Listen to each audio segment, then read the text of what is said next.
Very good evening, everyone. We are back with the fourth episode of our podcast series, Physical Health Matters. My name is Arunab Sinha, and I am one of the co-founders of Remesis, which is a technology-led patient engagement platform where we try to make the lives of patients and doctors simpler. The idea is that today, if you look at it, a lot of communication that happens between patients and doctors or patients and physical therapists is broken or in a way led by bots, which can only answer so much.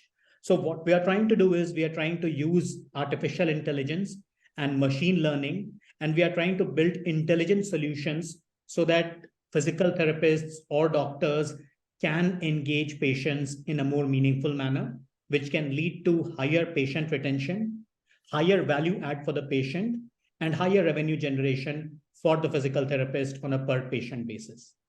So as part of this podcast series, which is an initiative by the LinkedIn community, Physical Therapists in USA, we are trying to talk to a lot of physical therapists and other stakeholders in the physical therapy ecosystem in the US. And we want to use this as a platform to give a voice to the fantastic work that physical therapists across US are doing.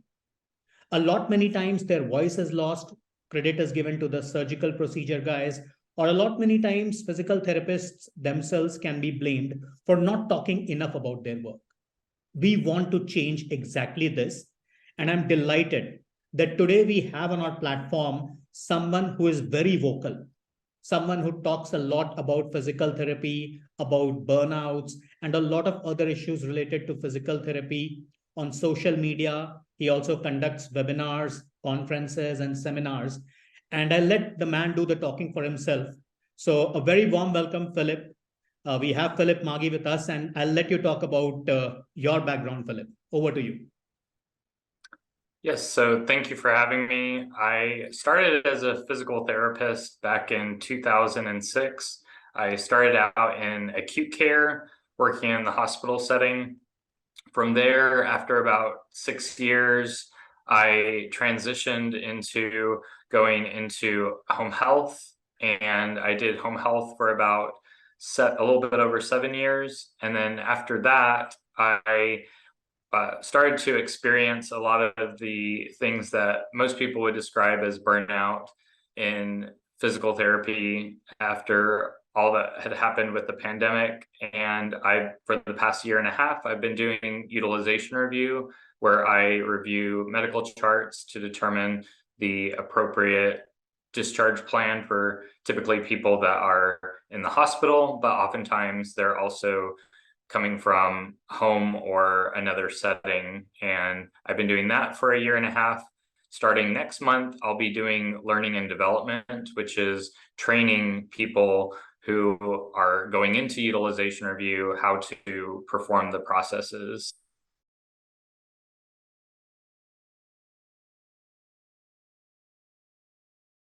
Who have experienced burnout, that there is more and more research that's out there to know what is causing burnout, especially in physical therapists, and to be able to communicate that information.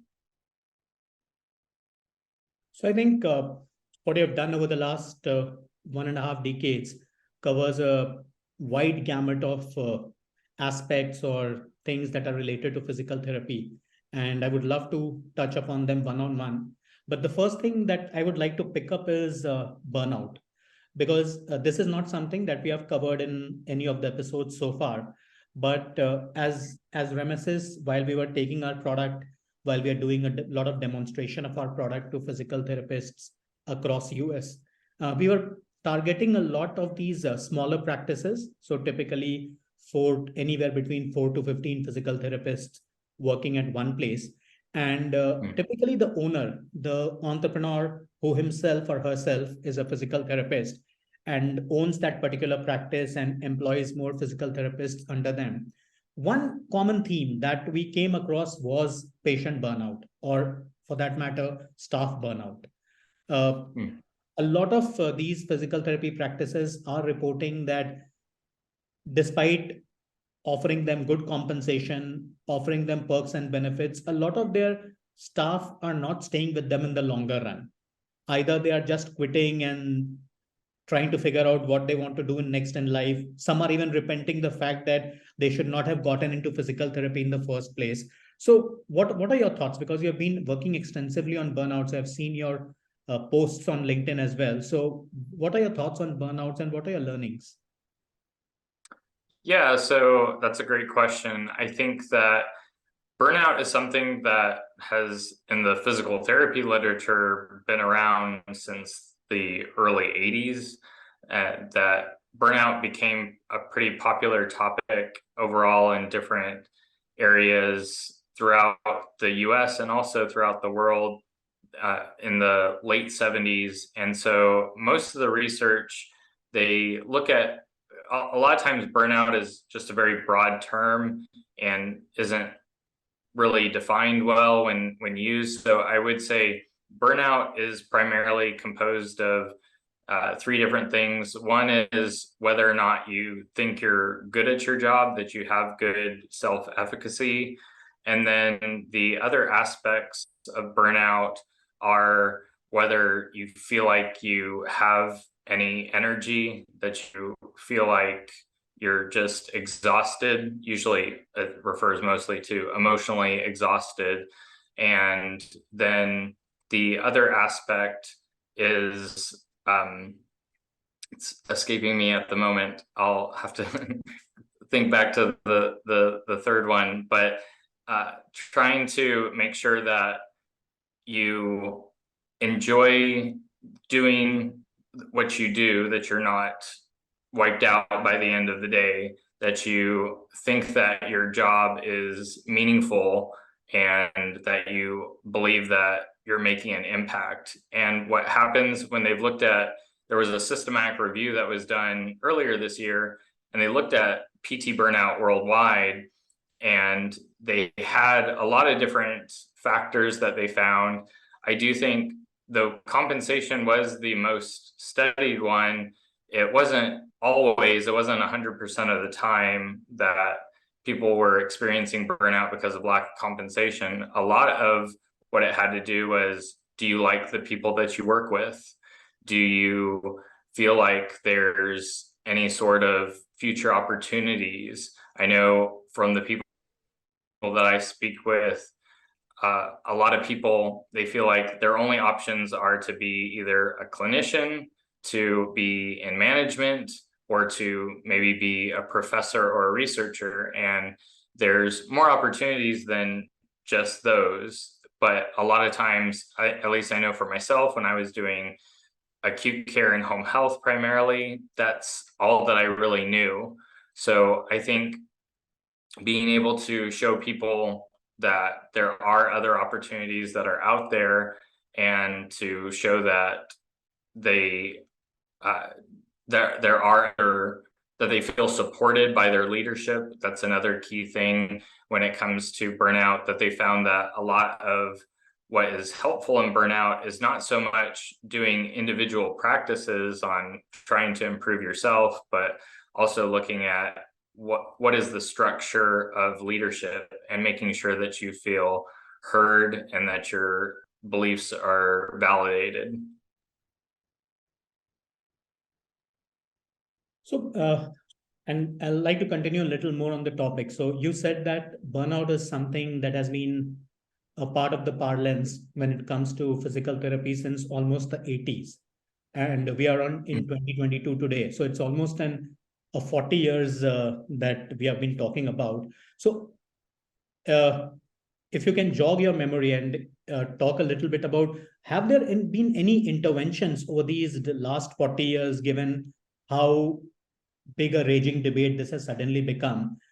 Have there been interventions or some smart initiatives that have been thought of in the past or implemented in the past, which have in a way managed to reduce burnout for, say, any particular practice? So I would say a lot more of the research is based on physicians and not so much physical therapy. I know that there has been some research that looked at how well someone is in their continuing education, and that they found that there was at least some support to show that it was those that had more knowledge, they had better self-efficacy, that they had a little bit better burnout. I know that there was some study that was out there when it came to having additional training, that people that had additional training, that those experienced less burnout.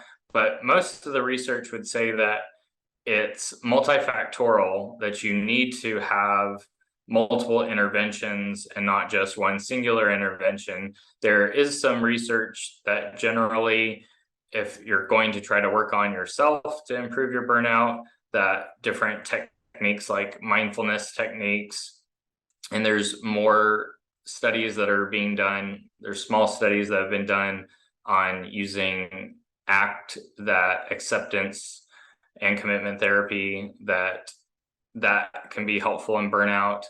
But I think a lot of it has to do with the structure of leadership and trying to make sure that the people that are feeling the burnout, that their voice is heard and that there is a plan in place, and not just an acceptance of this is the way it is and nothing can really be done. Sure. So, in fact, since at Remesis, we have been discussing issues that have been plaguing the physical therapists, or that have been on the top of the mind of physical therapists. And we have been hearing burnout as a very common theme. And that is why, if you look at what we have built, and we would love to do a demonstration for you later, we have incorporated elements of what is popularly known as gamification in technology parlance today, where we gamify the entire outcome. So, say you have a practice that has 6 or 7 physical therapists working together. We help motivate the physical therapists by gamifying the outcomes. So, we have a leaderboard where, depending on how well you are performing, or how motivated you are, or how, as simple as how enthused you are every day to wake up and come to your practice, that gives you a certain points, and then you might start coming up in the top of the leaderboard. And while we are working with still very limited practices in the US, but we are seeing that this is creating some sort of a positive reinforcement. So, have you seen technology led interventions in terms of reducing burnouts? And have you seen them work? That's a good question. I haven't really looked into that much as far as like as a clinician, how to use different technologies to improve burnout. I think that what you're describing as kind of that, using behavioral economics to try to motivate people to, like you said, gamify, trying to have another way to encourage people to improve what they're doing. I think that's a good idea. I haven't read any literature on that. Perfect. So, I think we would love to demo with you when we get the opportunity. Okay. Philip, we have talked a lot about burnout, and I have read a lot you write on burnout. What is your second favorite topic in that sense, or what is something else that you enjoy writing on, or educating people about, or advising them about? So I'd say a lot of my topics that I write on social media, it has to do with people have reached out to me frequently asking, I feel like I want to pursue something outside of patient care, but I still want to be able to use my license. So a lot of my information has been on how to write resumes and how to improve your ability to interview, because I think in the clinical world, at least my experience has been, it's not too difficult to submit your resume and interview, and you can get a job offer. But a lot of these more competitive roles, people end up spending a lot of time submitting applications and not either getting interviews, or if they get interviews, they're not getting job offers. So trying to teach people the different ways to improve their resume and their interview skills. And then the other thing has been, what are the different opportunities that are outside of treating patients, and you're still able to use your license, but you're not going to have to treat, if it's an outpatient clinic, you're not having to treat 18 plus patients in a day. Or if you're doing home health, you're not having to spend that time doing so much documentation, because that's what's required, at least in the United States. This is interesting. So you said that a lot of people want to move out of patient care and still be remotely connected to patient care. Uh, so when these healthcare professionals or physical therapy professionals, when they reach out to you requesting your help in terms of helping them develop a CV that can find traction, are we talking about people moving out from physical therapy into other healthcare verticals? Or are we talking about people from healthcare verticals actually wanting to move out of healthcare? So I would say it's primarily the first. There are people that are out there that they feel like they either have finished their calling as a clinician, or that they feel like maybe they pursued the wrong thing. But I would say the majority have been that they have typically enjoyed being a clinician and want to utilize the knowledge and skills that they've developed as a clinician, but they just don't want to do either patient care or management or being a professor or a researcher. They want to be able to know what else that they can do to use the degree that they have and the license that they have. Yes, I would tend to agree to that because while technically I was an outsider to the healthcare space, to the health tech space about 1.5 years back, but I'm starting to feel that healthcare and health tech is almost like an opium. So giving up healthcare or completely getting out of healthcare or health tech can be very, very difficult, regardless of how big the challenges are. So, on that note, since you have been working for so long in the physical therapy space and you have donned many hats, how have you seen physical therapy evolve in the US from the time you started? Yeah, that's a great question. I would say what I've most recently noticed is that a lot of clinicians, they want to be in charge of how much they're getting paid for their services. So I would say almost exclusively starting out as a therapist, using an insurance-based model was the only way to get reimbursement. And it seems like, especially in the past 5 years, there's been a large push to consider doing either what they consider a cash-based practice, or doing a wellness-based practice, where it's utilizing your skills that you've developed as a physical therapist, but you're not requiring to have this extensive documentation to show medical necessity.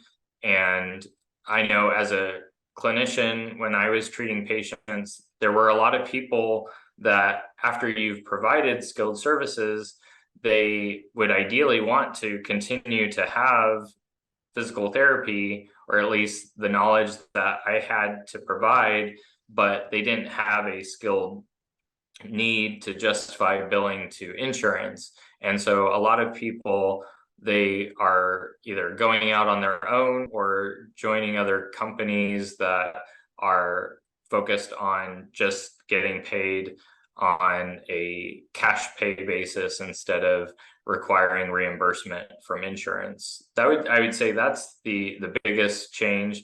I do think that there's been changes as far as different modalities that are used. Dry needling, that's become very popular, I'd say, in the past 10 years. blood flow restriction therapy. I think that is really intriguing, especially over the past 5 years. There's just been a plethora of research to show how it's very useful in multiple different populations. So I think that as far as like the treatment approach, that's those dry needling and blood flow restriction are probably the two most popular that come to mind for me. So again, I've interacted a lot with physical therapists, and our team has been sitting at the offices of physical therapists for continuously the last 6 months across the US. And what we have seen is that despite there being some very large technology and software providers who are providing their software services to these physical therapists, one common complaint that we are hearing across the board is that despite all the technology interventions, the amount of time that goes into taking a patient, or the amount of time that goes into doing the documentation work for the patient, is anywhere between 30 to 50% of the time that goes into consultation, which personally for me and for us as an organization seems to be rather disturbing. That if a patient comes in and you give him an hour or so, and out of that you end up spending about 20 minutes on the documentation part for the patient, and given that he's a patient, it can be quite a frustrating experience for the patient. So have you seen that change, or how do you see bringing down this time to say less than 10% of the overall consultation? Yeah, I think if I could get that figured out, I would have a lot more money. I think that it's been an ongoing issue. I think from the time that I started, even before I got into physical therapy, I would volunteer at different settings, and I remember asking as a college student, just volunteering, asking how much time people spend documenting what they did, and just doing it on pen and paper at that time in the early 2000s, that people were saying that they were spending in the hospital setting 2 to 3 hours of their 8 hour day just documenting. And I do think, I would say, this is just my opinion as someone who has been reviewing charts for the past year and a half. I do think that there is a misperception that you need to document a whole lot of information that honestly doesn't really need to be there. I think I know for myself, if I knew what I knew now as starting out as a therapist, I think I would have documented a lot less. I thought that there was information that was absolutely needed, and it really wasn't. It was just more, I felt like I needed to have an extensive note, and I don't think it's as necessary as what some people require. But I do know when I was doing home health, the longest documentation that you have to do is the very first visit that's done when you go to a patient's home, known as a start of care. And those, depending on the amount of medications and all that goes on in their history, wounds, things like that, that documentation can take hours. And usually most therapists are doing that outside of the home. They're doing it essentially, one issue that comes up, I know, as far as productivity, oftentimes people will try to, in order to improve their productivity, they'll document essentially off the clock, which isn't necessarily the correct thing to do, but that's what a lot of people do, is they'll not be paid for their documentation time just so that they can meet their productivity standards. And I think that as far as what could be done, I think that I'm not someone who works in IT or some sort of developing applications, but trying to have a more streamlined process where there's not as many clicks that have to be made, that you can just put in a few sentences to get the information that you need and be done with it. I think just from off the top of my head, that's the best thing, is not to have so many different boxes that have to be checked that aren't honestly that necessary, but people want to have that there just in case as a reimbursement issue.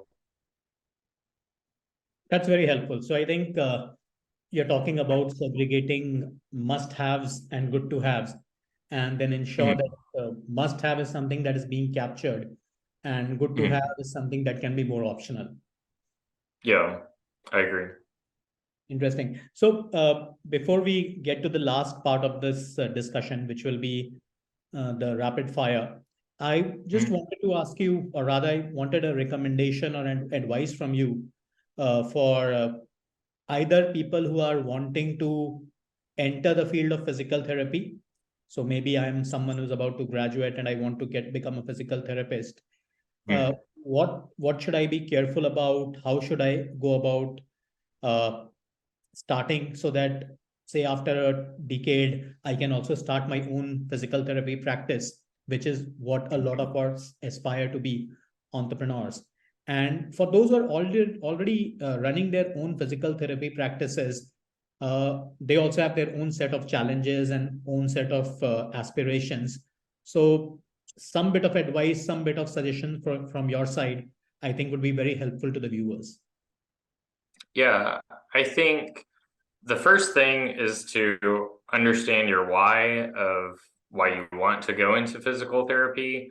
I think that a lot of people are, especially more recent graduates, because if you look at the level of burnout, level of burnout is surprisingly high for those that are new graduates, as opposed to a lot of people would think that it's the people that have been in practice for over 20 years. It's actually the people that are experiencing the burnout the most are those that are new professionals.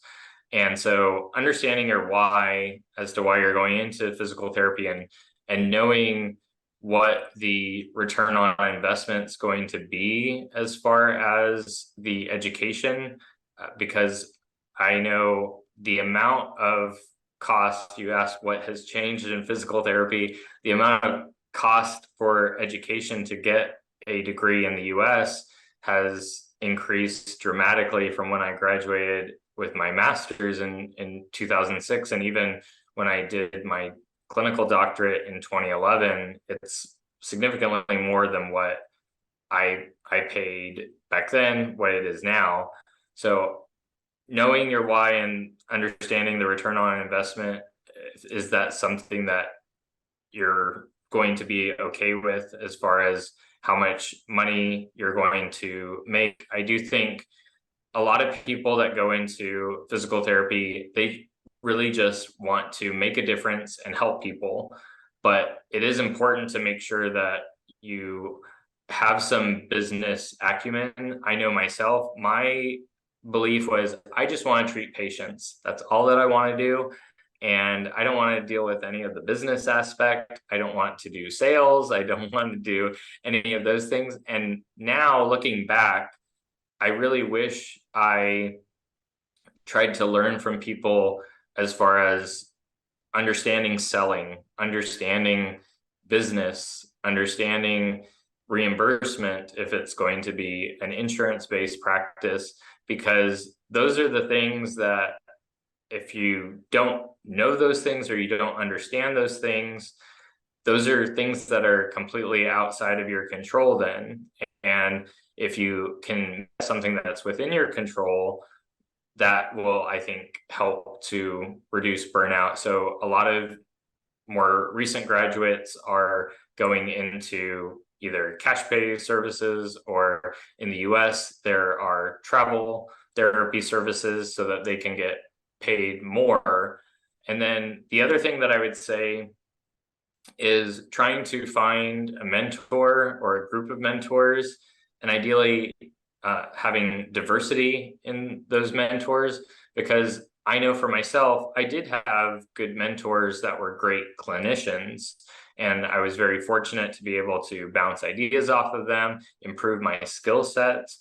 And so you definitely need mentors for that. But I also think that you need to have people that are going to be mentors, as I was mentioning about the business aspect, making sure that you're getting paid a fair wage, that you're not just being taken advantage of, especially when you're a new graduate and you don't have as much knowledge or experience, and that's easy for someone to be able to take advantage of ignorance. So being able to have someone that can mentor in what is a fair rate for your salary, and understanding how to improve your ability to do sales if you're wanting to do your own private practice, and understanding all the different aspects that come along with owning a business. So if I was to summarize, understanding your why, understanding your return on investment as far as going into physical therapy, making sure that you get to gain some knowledge about what it is to run a business, all the aspects of sales and copywriting and everything else like that's involved with that, trying to get a mentor and make sure that you have someone that can mentor you both clinically, and then having at least another mentor that can help you in the business aspect. So hopefully for those that are interested in going into physical therapy, I would highly suggest getting answers to those questions or seeking out resources for that. That's some amazing advice, Philip. So for those who are listening to this right now, or those who are going to listen to this podcast once we post it on social media, like Philip very rightly said, figuring out why you want to get into physical therapy in the first place is, I would say, the first fundamental question that everybody should have an answer to. And then once you have taken that leap of faith, then you need to figure out sales, you need to figure out ROI, you need to figure out how you will grow your practice. And that is where the role of a mentor can be extremely useful, extremely helpful. And there also, like Philip very rightly said, that finding the right mentor might not work with one person. So you might need to have a couple of people who can be with you, who can hold your hands. So one person can guide you on the clinical aspect of physical therapy business, while the other person can help you understand business economics, can help you understand scalability, profitability. So if this is something that you're very serious about, and you have already figured out your why, then my biggest advice would be to reach out to people like Philip, who have been there, done that, have worked across multiple verticals, multiple areas, and see if you can get him on board as a mentor. So, Philip, this has been very, very helpful. But before we let you go, some couple of rather four rapid fire questions for you. Okay. Don't think about the answers too much. Just let us know whatever is on the top of your head. So the first one, Okay. if not physical therapist, what would you have been? Yeah. So before going into physical therapy, I thought I wanted to be a lawyer, and that's what actually got me into physical therapy. If I were to have gone back in time, knowing what I know now, I would have considered doing some sort of service-based business and trying to find ways to be able to help people with their problems, figure out what was the biggest problem that I could solve, and create my own business that way. So I guess entrepreneurship, looking back now 16 years later. Interesting. And what was the last item that you searched on Google? Wow. Well, honestly, the last thing I searched was there was a post on LinkedIn. I had created a post and was responding to somebody, and I was looking up the reference to the systematic review. I know that's a really nerdy answer, but it was the systematic review for burnout and PT so that I could guide people to that. So that was honestly the last Google search I did, was to know what the reference was for that systematic review that came out this year. I think you will now get branded as a physical therapy nerd, given that your Google search is also so physical therapy focused. So, which movie or book has inspired you the most? Um, so I will say, as far as movies, I tell people my favorite movie is a movie called Signs that came out in the early 2000s. It was a movie by M. Night Shyamalan that he. So I didn't actually see it in the movie theater. Because I just thought it was a movie about aliens, and I really didn't care about a movie about aliens. And so I would say, once I saw it, it was actually a very intriguing. I don't know if you've ever seen the movie yourself, but it's about this this former priest who experiences a traumatic event in life and starts to see that all these different things that were happening, that are these coincidence, or are these things that actually had a purpose?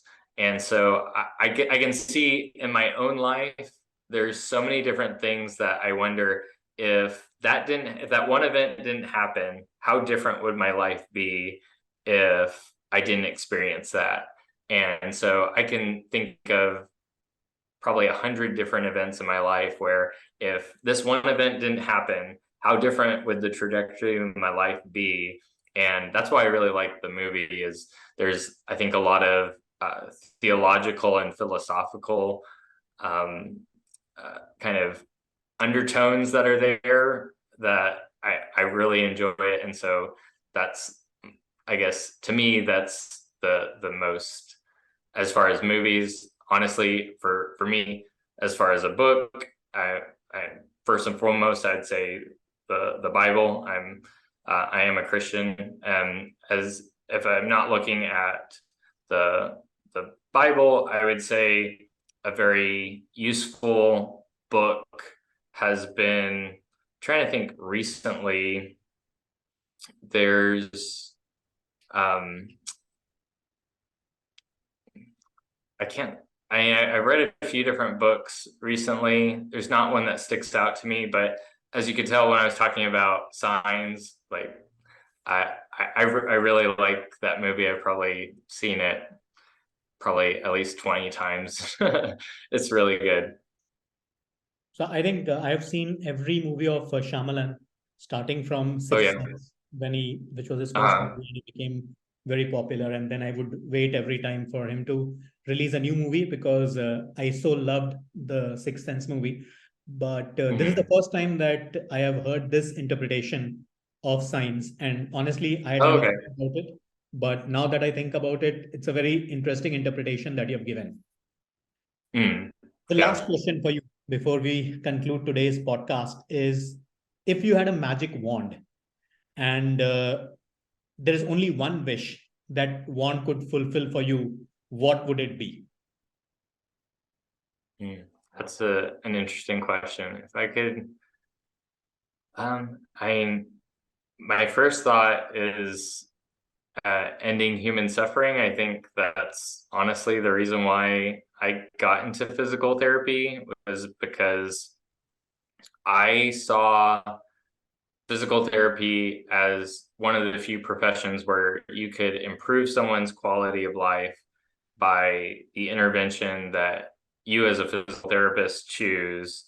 And that was what led me to become a physical therapist, because I could see the impact on people suffering, that they were able to improve it. So I know that there's what, especially as being a physical therapist over the years, and encountering more and more people. I mean, suffering is such a complex issue, and I mean, if there was one way that I could just wave a magic wand, I would try to eliminate suffering. I think in that, I realized there would be a lot of other things that might go awry, but that would be my first answer, is to eliminate suffering. So that's actually very helpful. So my father, in fact, is a patient of advanced Parkinson's disease, and Mm, had it not been for the physical therapy support that he's getting for the last almost 5 years, I'm sure he would have been mm, bedridden till by now. But because of the fact mm, that we have a dedicated physical therapist, a very, very hardworking but a very young guy who has been with my mm, father for the last 5 years. He still has mobility, he's still able to move around. And the doctors also tell me that because of this, he is not in the vegetative state that he could potentially have been had we not done this. So, mm, in a way, this is also a heartfelt thank you message for physical therapists around the world and physical therapists like Philip, who have laid down the foundation for trying to rid this world of human suffering as much as possible. And in hindsight, this is also the reason why we started this podcast in the first place. Is we want more and more physical therapists to come to the platform and talk about the fantastic work that they're doing in various parts of the world in making sure that people live a relatively better life.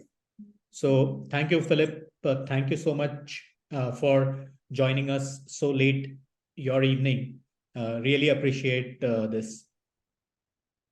Oh yeah, and thank you for sharing that. I had no idea about your father, and I'm glad that he's uh, doing much better than what otherwise may have uh, happened if he didn't get the interventions that he's received. So I wish him well, and I wish you well. Thank you, Philip. And thank you to everyone who joined us on today's podcast. We will be sharing the recording across all social media handles very soon. So, those of you who have not been able to watch it today, you will get an opportunity to listen to the words of wisdom that we have from Philip. So, thank you, Philip. Thank you so much for your time today. Oh, thank you. I appreciate it.